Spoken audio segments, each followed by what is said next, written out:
Welcome into another edition of the Big Dog Show with my guy, Marcedes Lewis. I'm David Kaplan. Marcedes has a special guest here as we're taping this on New Year's Eve. It's all brought to you by your Chicagoland and Northwest Indiana Chevy dealers and the great people at Ankin Law, 312-6 million for Howard Ankin. Davante Adams, star of the New York Jets, longtime Green Bay Packer, also a Raider, is your special guest. Marcedes, you two guys played together up in Wisconsin, had a lot of success against the Chicago Bears. What's it like playing with that dude? Because he's a hell of a route runner, man.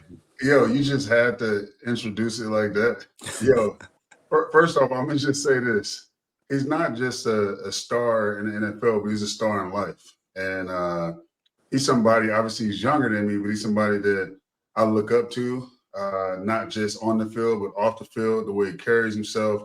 And I think that was a big component that kind of like drove us together to being as close as we are, was just the way we handle our business. And like I told you before, Cap, and I tell you till I'm blue in the face, in this league, the ones that do it the right way, the ones that kind of fill in the gaps of how to be a professional on and off the field is directly correlated to how you feel about somebody. And my first 12 years in Jacksonville, I didn't like, it was Maurice Drew, Fred Taylor, and Dave Garrard, right? Like those three were my guys, but I didn't necessarily go out and spend time with those guys. Like we just kind of connected at the facility and on the field.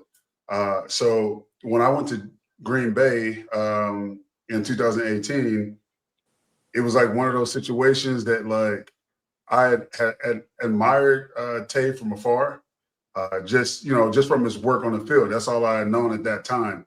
But then when I got there and I realized like, yo, he sees the game like I see it. He cares about his craft the way I do. And he's my favorite receiver, one of my favorite people, and does it all the right way. And so it's just been a blessing. Obviously, here we are now, what is it, 8 years removed from the first time we met. And I consider him a brother, and I'm just grateful to have him on the show. New Year's Eve, let's get it cracking, man. What's up, Tay? What's good, my baby? Hey, man, I'm feeling good. I feel like when you're coming out of high school, going into college after that right now. I feel like I'm on my recruiting trip. Exactly. Yeah, it's love, man. I mean, he said it though. That's basically what he said is what we've always talked about. Is when you've been in the game for a long time, players come and go, coaches come and go, but every so often you have one of those those lifelong bonds that you feel get built in a short time. And he was one of those dudes. And like you said, we've always been the type of people where you can be a great dude, you can be a funny guy, you can have good vibes. But if you're a clown at work and you don't take your job serious, if you don't bring a certain intentionality to the game and to your personal, process daily, it's hard to really fully connect with somebody that's, I can assure you Michael Jordan wasn't vibing with dudes that weren't, or wasn't allowing it, first of all, but definitely wasn't vibing with guys that didn't have the same ideologies he had, towards the game. So that's something that we let really organically connect us. And right out the gate, we could have just forced it, Cali boys, and started kicking it and all of that. But it really just organically happened and started spending more time together the more we started learning. And then every time we kicked it, it was just pure vibes and connected on whether it was the film. We're going through our phones. I'm showing him tape of practice for the last 8 years, and he going in his phone showing me the same stuff from, his 5th year in Jacksonville. And I remember in my mind some of these plays that were from the games too, just seeing it. I'm like thinking about where I was at that time. I'm like, damn, I was kind of I was a young puppy back then.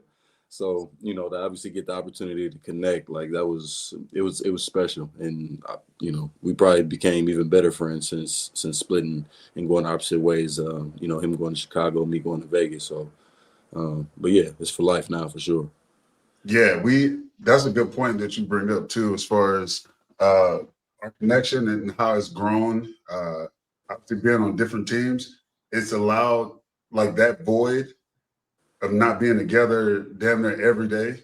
It's allowed us to connect in a different way, right? Mm-hmm. And it's kind of like a tribute to how we connected when we were on the team. Like you said, Cap, it was super organic, and the way we navigate is kind of the same. Like we'll both recognize, like, okay, real recognize real, but like if it's not organic and if it's not, how do I put this? You got to be natural. It has to be natural. And like we were literally like 2 or 3 lockers apart from each other, but every time we passed each other, it was just real. The way we saw things, it was just real. And then, at one point, it was just like, yo, like I'm literally at his house 4 days a week. You know what I mean? And right, and living with me to start the season. Yeah, and then living with him for camp. You know what I mean? So, I babysat his daughter one time while he had to go do something. Like, I'm truly grateful for, the prospects that the NFL has given me. But I can say that, one of my, something that really makes me proud is being your brother and knowing that, like, if you ever needed anything, I will be there. So, again, man, I appreciate you taking this time, bro. Yeah, you already know, man. You already nothing I'd rather do. No doubt. So I got to ask you a question. Playing in Green Bay, the two of you, with Aaron Rodgers, and I've told Big Dog, like, I'm all Bears. I've hosted their post-game show for 2 decades, and I do all this Bears coverage, yet I've got this affinity for Aaron Rodgers. I told Big Dog, I want to sit down and talk to that dude. I've always liked him because of the way that he's just real. And there you guys are, kicking the living shit out of the Bears on a regular basis. I think Matt LaFleur now is 11-0 in his career as the head coach of the Packers against Chicago. What was that rivalry like for you, Tay? Because down here, people are just sickened by it. Yeah, no, it's something that you get bred into. I realized right away, because especially when I came in, like, you got to think about what that team looked like. Now this league, I won't say unfortunately, but in some ways it's unfortunate. This league is run by young guys now. Like every locker room, you walk through the locker rooms and it's a bunch of young guys that they would rather, be, even if they're a little bit less talented or less able to, get the job done, they rather pay a lot of these guys less money than paying a vet. So that's just the way that this is kind of going. You pay the guys that earn the big bucks, they get the big bucks, and then you got to try to fill it in with the other ones. But what you lose in that is some of the realness that created this league. You know what I mean? Like, dudes weren't necessarily worried about, like, Bill Parcells, like, getting in trouble by him. They were more worried about, who their teammates were at that time. Like, I came in and it was Clay Matthews, B.J. Raji, Julius Peppers, Morgan Burnett, Sam Shields. Like, I had some real dogs that I was playing for. So I feel like a lot of the way that guys are, the way that guys lead now is starting to get watered down, and you're losing some of the, the realness of it. And I came in and I realized that this is what a true rivalry is. I'm thinking about, like, Fresno State versus, like, Boise State or San Jose State, and it's just a whole different type of, war, basically. The fans hate us, we hate them, and it's just how it goes. And being brought up and playing them, I think it was like it might have been my 3rd game of my career, 4th game, we played the Bears in Chicago. So starting off my career and seeing, like, this is what a real rivalry is like, and knowing that we had been, basically taking care of them for the, definitely recently, but just all time as well. That gave me a different type of initiative to, be on my stuff when it was time to play them. So it's definitely a unique rivalry. I mean, Tay has more time on task as far as that's concerned, but obviously from the outside looking in, when I was in Jacksonville, like, I understand it, and so when I got there, it was easy for me to just step right in, plug and play, understanding what the rivalry was all about, and then actually being a part of, like, a real rivalry. Like, when I was in Jacksonville, I don't know who our rivalry was. You didn't have one. Like, is it Houston? Is it Tennessee? Indy? Like, I don't know. I would say maybe Tennessee, because I think you know, in the heydays when I was like younger and really catching the ball at a higher clip, Tennessee was like one of the most physical teams. It was us and Tennessee in that division as two of the most physical teams. And then you had Houston, who was more Kubiak, outside zone, more like San Francisco, right? So they looked like San Francisco in the way they like ran their plays. And at that time who was it? Andre Johnson, Arian Foster, Owen Daniels. They were getting after it. But they were more finesse and more smoke and mirrors and window dressing and made it look good. And Tennessee was more just power eye, ISO, hit you in the mouth. And that's how we were. And so I would say Tennessee, but nothing like Chicago and Green Bay. Like going to Chicago for the first time and like being in that rivalry, you could just feel it when you walked in, and they absolutely hated us. And it was just one of those things. Once you got out there, you know, you knew it was game time.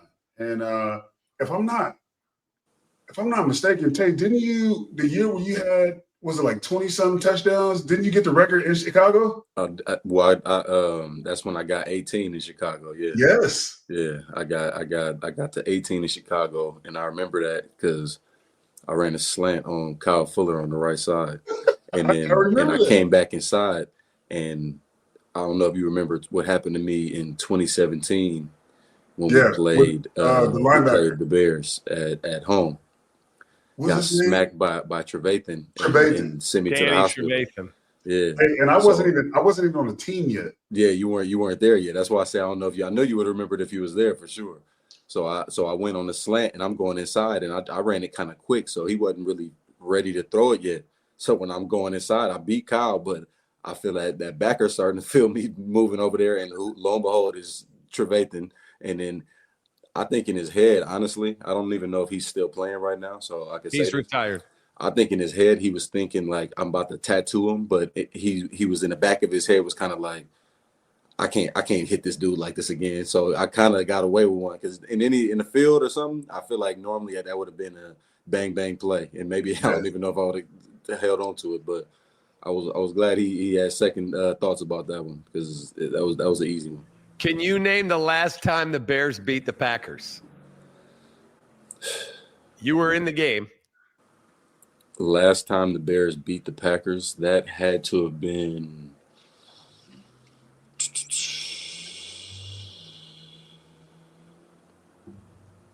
when did all right. Was it before 2018? It was 2018. Okay, that's what that was when Mitchell Trubisky clinched the division title at 12-4, 24-17 at Chicago. In Chicago, I remember. They haven't won since. Yeah, y'all's defense was rolling that year. That was with Khalil Mack. Yeah, Mack was going crazy. That was the year that y'all almost beat us twice because we had to come back game of the year in the year, and Aaron did the Paul Pierce and came back out there in the wheelchair. Yes. They started him off. We're like, this game's over. It was a Sunday night football game. Yeah, yeah. I remember that game vividly because that was my first season in Green Bay. Mm-hmm. And that was week 1, wasn't it? Yes. Week 1. And then that's when I got like a true taste of what it was going to be like, right? Like half the games are on primetime TV. You know what I mean? Every game matters. Everybody's watching all the time. Right. A-Rod goes to the locker room, comes back out, this heroic Superman situation. I'm like, yo, what did I just get myself into? You done jumped into a movie you didn't even know. Bruh. Crazy. Yeah, that was it's crazy, bro. Score at the half, Bears were winning 17-0. Oh, my God. Yeah, I remember that. Yeah. We were all at home. I'll never forget. Beat their ass. And then all of a sudden, that dude comes out of the locker room, off the cart, game over. And you know what, too? You can kind of like just put this in perspective. That happened that year, right? Chicago's defense was stout, doing their thing. A-Rod gets hurt, comes back. Obviously, we win that game, but then they win at their crib. And so you think from that point on, it's going to be like this back and forth battle. Then you get Matt LaFleur in there, right? A dude who, like, mentally, when it comes to X's and O's, he's just different, right? And he just understands matchups and stuff like that. And that offense that he runs, and, you know, you throw A-Rod in there, and he's bringing his old offense. And now we got these two different offenses that are kind of merging, where like no matter what you do on defense is not going to matter. And then for that whole period of time, it doesn't even look like Chicago should be on the same field. You know what I mean? Like, it's really crazy to think about. Yeah, I mean, Brutal. Honestly, bro, like when I think back, I feel like that kind of just proves that once you get winning, whether it's against a certain team or like everybody got that player or a team in their mind that like if you played in the league or at any level where you just got kind of mind control over that person. And you know what I mean?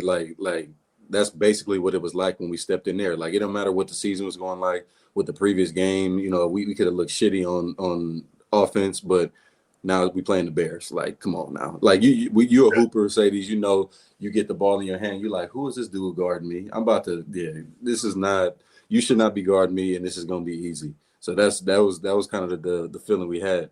Kay asked me last week on her show if I would ever go to the Bears, and I said no. Why? I can't do it at this point, especially after making that comment. I don't think they'll ever want me. Like, even if they was the only team that maybe did want me, they're not gonna want me now. But I don't know. I just felt like that was out of my Packer loyalty.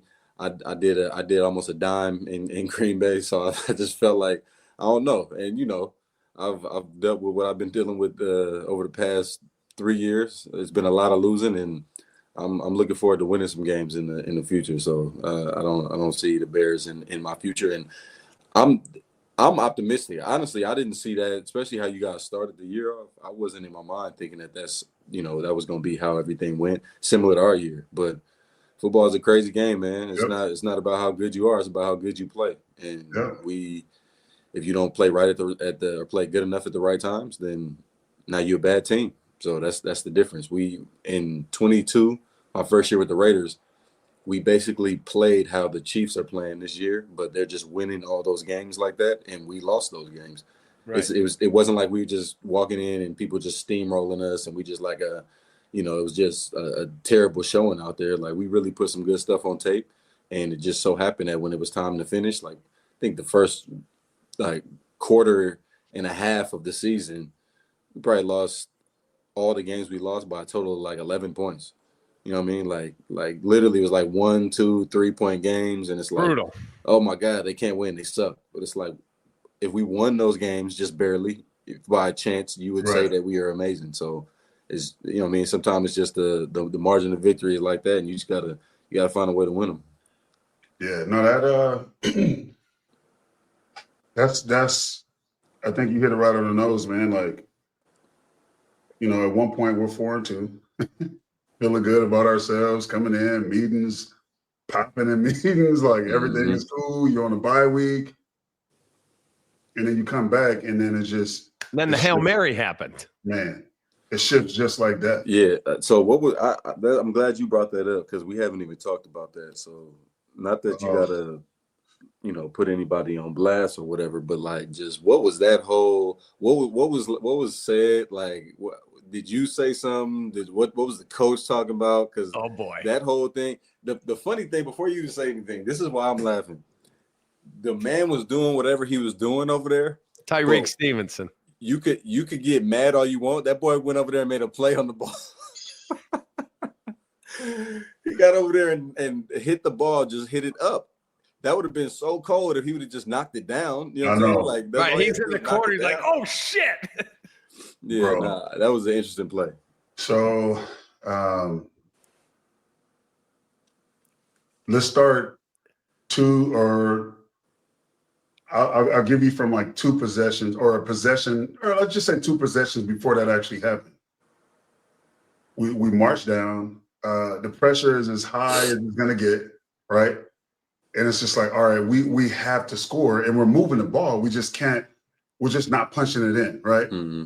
So we get the ball, we go down there and get to like the 2-yard line, and then we put our extra lineman back there, hand him the ball. He fumbles on like the 1.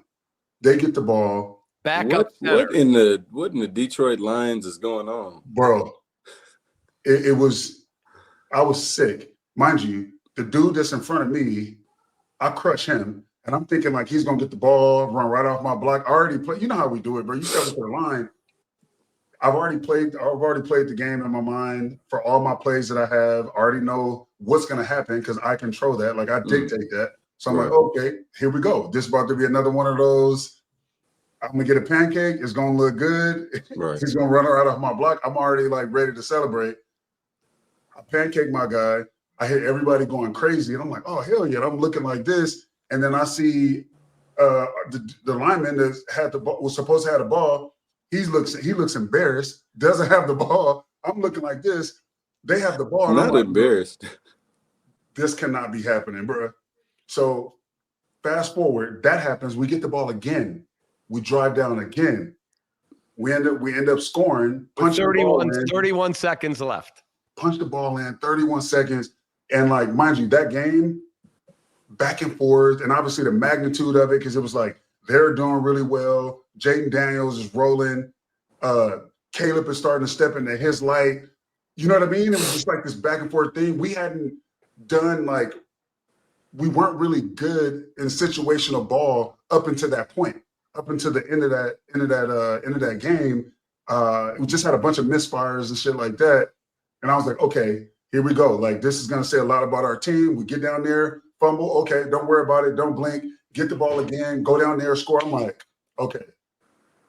After this game, like, this is our identity. Like, this is, we're building that. You know how it is. Like, if you're able to win games like that and, like, especially against a good team, a rookie star at quarterback on the other team, and everybody's just, like, gloating over, it's like, okay, this is going to be a good thing.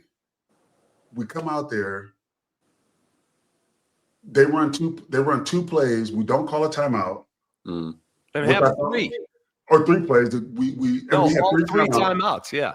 And we don't use one of them. And I'm on the sideline. I'm like, all right, in my gut, I'm like, this is not feeling good because those first two chunk plays, they got too many yards after that. Once they get up closer to the 50, I'm like, bro, they got a chance to throw a Hail Mary. Like, what are we doing? Why are we playing so far off when they're like on the 25 at first? And I'm like, you know how it is when you played enough ball, bro. And I'm just like, they still have to make the Hail Mary, but in my gut, it just didn't feel right. They get back there. We line up for the Hail Mary. Obviously, Tariq is off to the sideline. I'm on the sideline looking at Tariq do shit to the crowd. I'm like, what are we doing? I had never seen nothing like that in my life. And I'm like, this can't be happening. The ball is in the air, bro. And like, it was almost like a dream or a nightmare at this point. But I saw the ball in the air, and for some reason, it just looked like their setup was better than ours if the ball got tipped the right way. Like, you just know.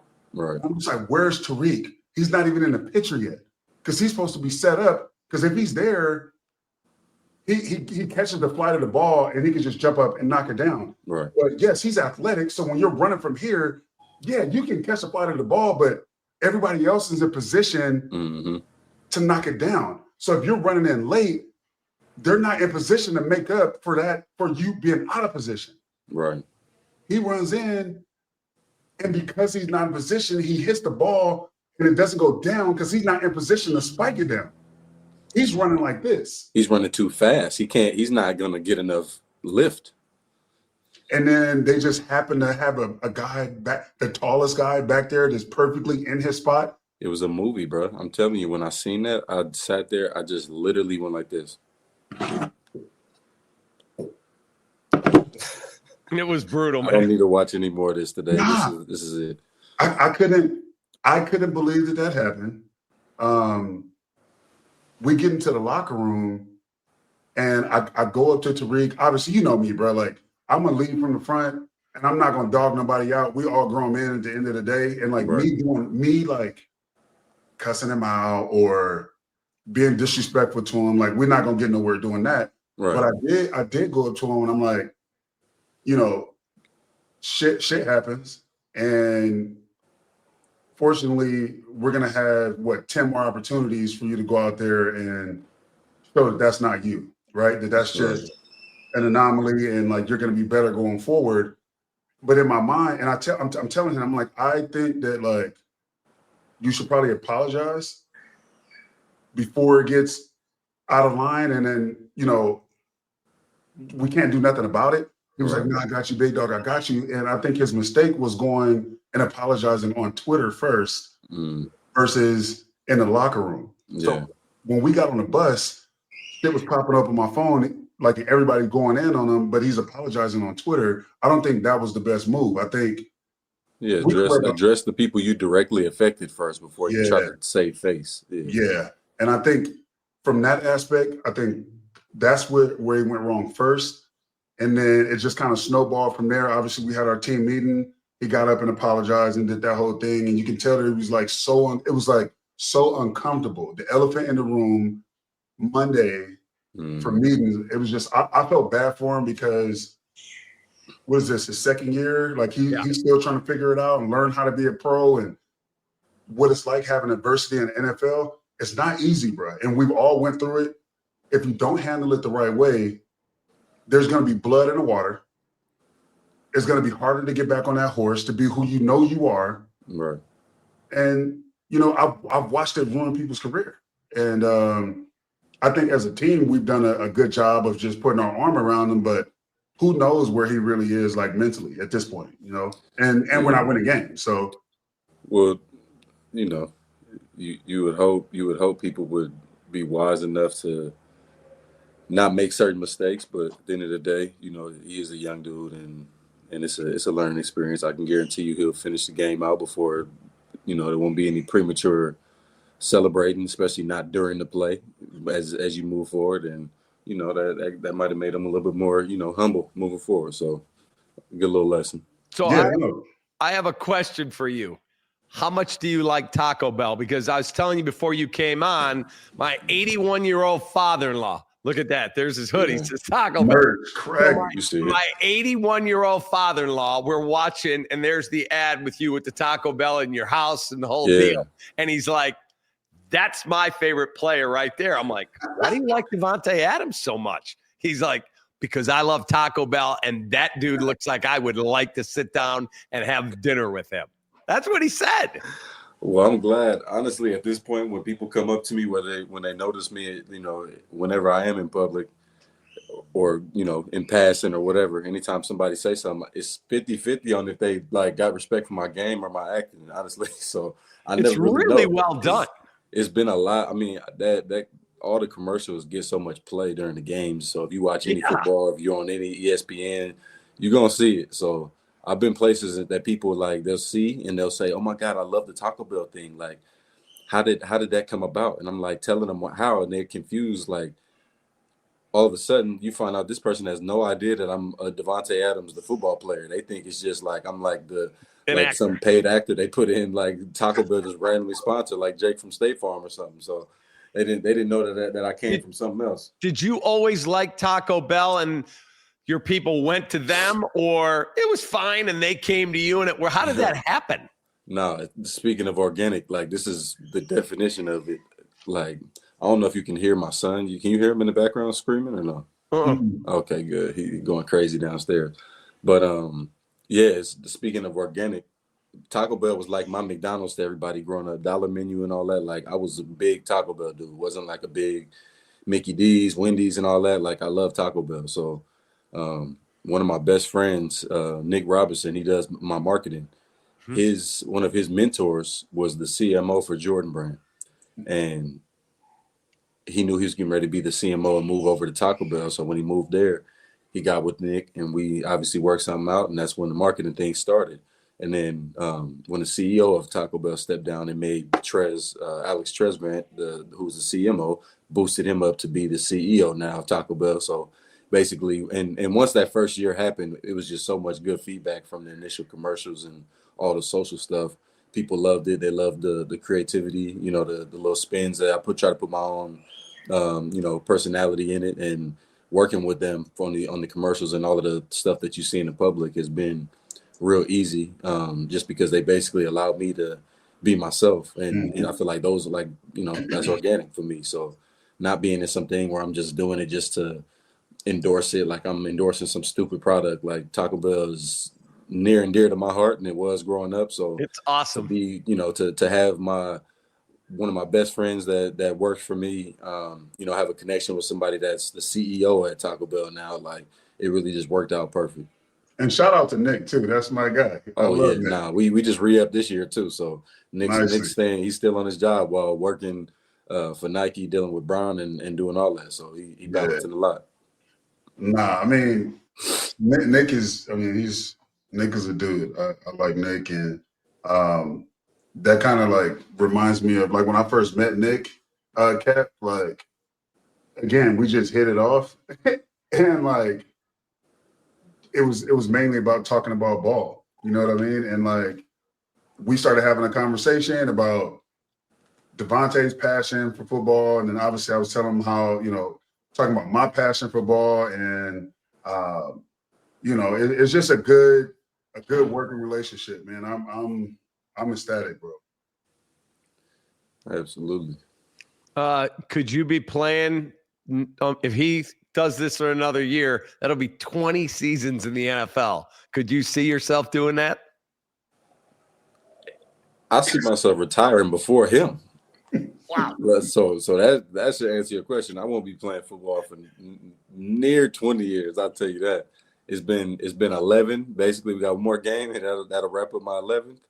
And your boy is it's a lot of miles, man. A lot of miles. I've been through a lot, injury wise. Thank God. It could have been worse and could be worse. So I won't complain. But just the reality is, especially I think the hardest part really at this point is just really starting off the way I did in Green Bay. Obviously, being blessed in a situation with a winning organization and being blessed with so many great players I got to play with, and having success as a team.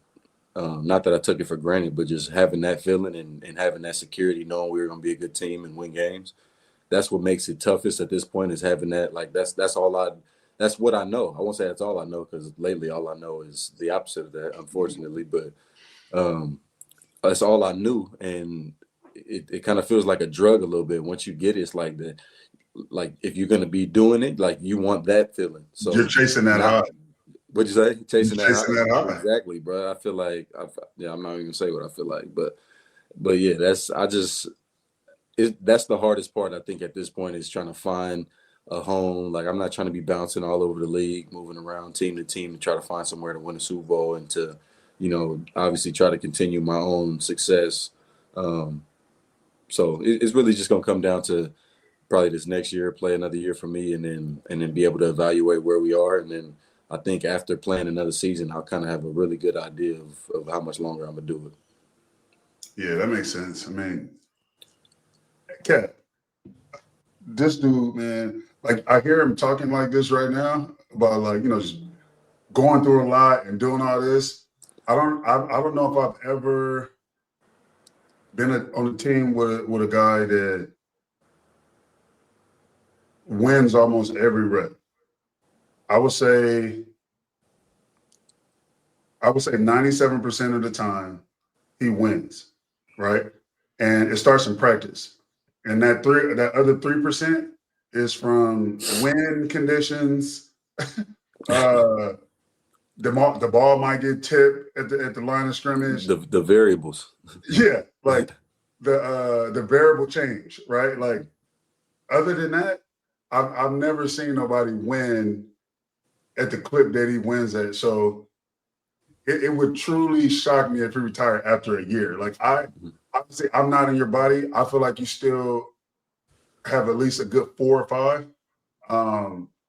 And that might be wishful thinking, because you're my favorite player to watch. You know what I mean? So like Cap, literally, like before I'm playing, like I'm on my phone, like in my locker, just watching his games. If I see him go down, I'm shooting him a text. Like, you know what I mean? Like it's I truly root for you, man, as a football player, a person, family man.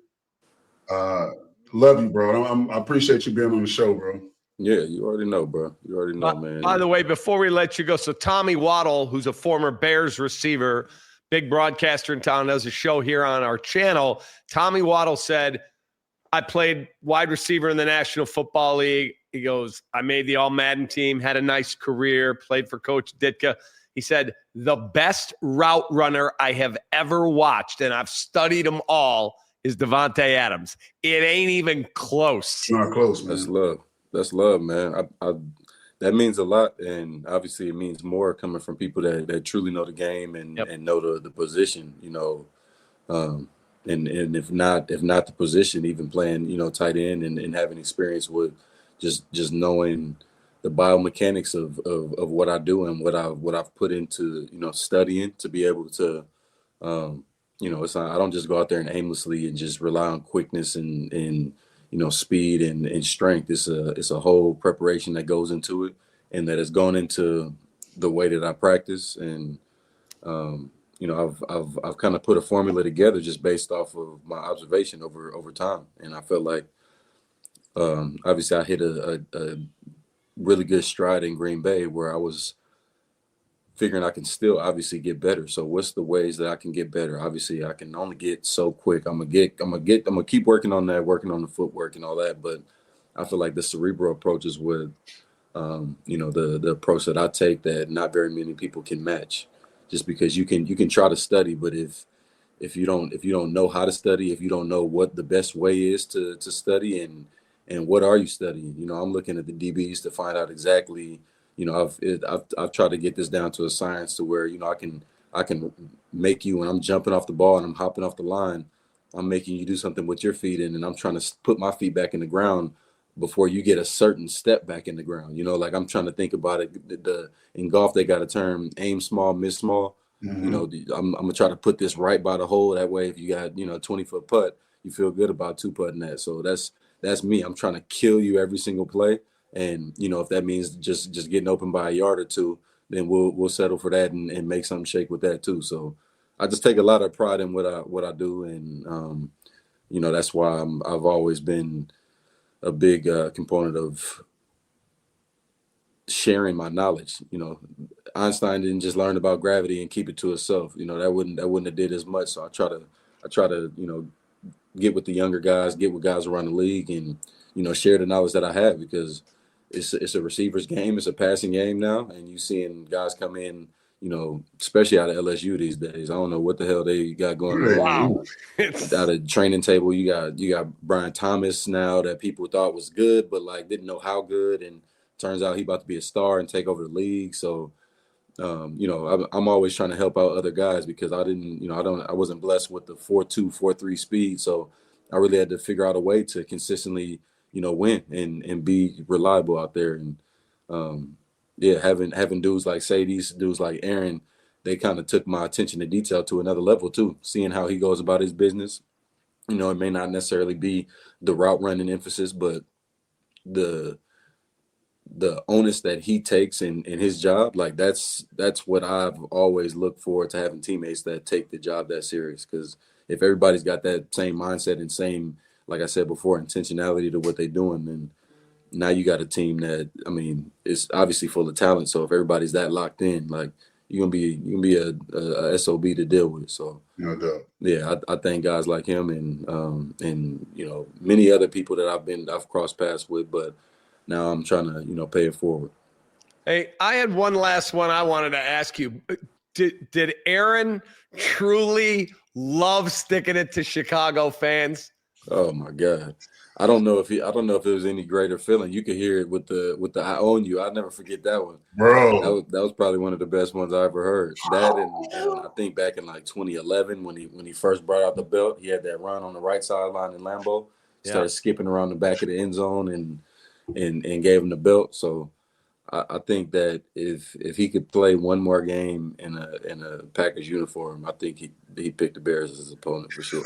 And I'd be real scared for the Bears in that situation. Yeah, I would say so. Hey man, thank you for taking time for the big dog and coming on our show. It's been awesome. You're a hell of a football player. Thank you, brother. I appreciate it. Thanks for having me, man. And Marcedes, you already know what it is. I appreciate you, my dog. Tell the family I said what's up, man. I'll holler at you this week, man. Love you, bro. Got you, bro. Love you too, bro. Take care. Yep.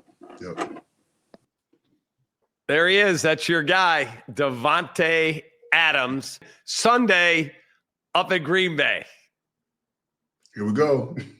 Got to find a way to win one. Yeah. You know what's crazy? It's like, I was thinking about this the other day. I'm like, how good will we be if we just don't beat ourselves? You know what I mean? Like it's at least be in the game, right? Like at least be in the game to the fourth quarter if you're just doing what you practice to do, right? And like don't beat yourselves, like you give yourself a shot. I feel like we've gotten our own way more than any other team in this league this year. And it's unfortunate. It doesn't feel good. I think the worst part of this season has been knowing that we have more to give and what our expectations were and not fulfilling to our full potential collectively. I think that hurts the most. The wins and losses, it's going to be what it's going to be, right? Whether you win or lose, if you're playing up to your ability, you can go home, you can sleep at night. So I just think that let's just go out there, let's limit the mistakes, let's not hurt ourselves, and let's see what happens. You know, like prep as hard as you can, and let's see where it goes. Yeah, at this point, there's no expectation. We might as well just go out there and leave it all out there and see where the chips fall, man. That'd be great to get one though this weekend. You're the best. There he is. That's Marcedes Lewis. Big thanks to Davante Adams. I'm David Kaplan.